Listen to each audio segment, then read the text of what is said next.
Ici, nous allons simplifier des calculs en simplifiant en fait des nombres rationnels. Alors, le premier, quand j'ai 3 racines de 25, ici, ça va être assez simple puisque 25 est un carré parfait. Et donc, racine de 25, ça fait 5. Et donc, mon calcul se simplifiera tout de suite en écrivant 3 fois 5. Et puis, je vais continuer. 3 fois...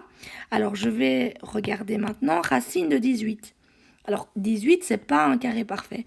Par contre, ce que je vais pouvoir faire, c'est l'écrire sous la forme de 9 fois 2.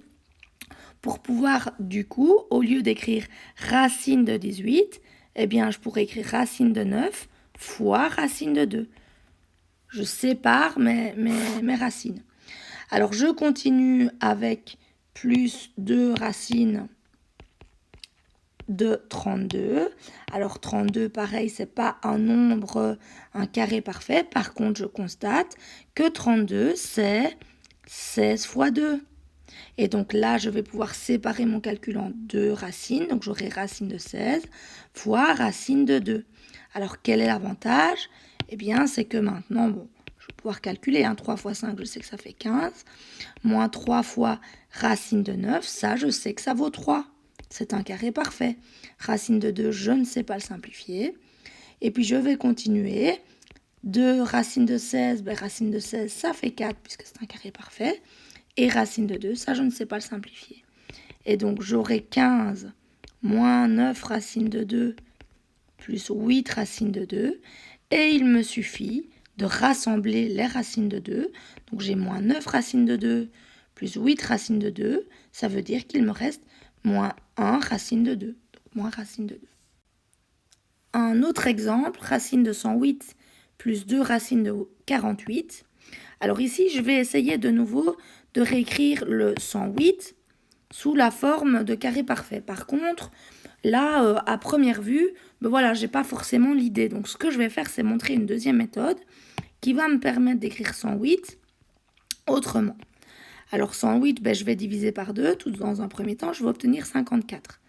Je vais encore diviser par 2, je vais obtenir 27. Ici, 27, je vais diviser par 3, donc ça va me donner 9. Je vais encore diviser par 3, ce qui me donne 3. Et je divise encore par 3, ça me donne 1. Alors, 108, du coup, je peux l'écrire comme... Alors, je vais essayer de les regrouper toujours par 2. 2 au carré fois 3 au carré. Et puis, il y a encore un 3 qui est tout seul.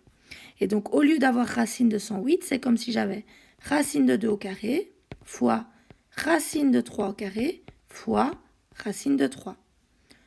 Plus 2 fois... Et je continue avec la racine de 48. Donc de nouveau, le 48, je vais essayer de l'écrire sous la forme de carré parfait. Bon, j'ai pas trop l'idée, donc je vais refaire la même méthode pour celui-ci. 48, je vais diviser par 2, ça va me donner 24. Je vais diviser par 2, ça va me donner 12. Je vais diviser par 2, ça va me donner 6.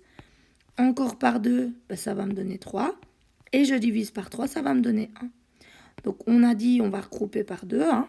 Et donc 48, c'est comme si j'avais 2 au carré fois 2 au carré fois 3 qui est tout seul.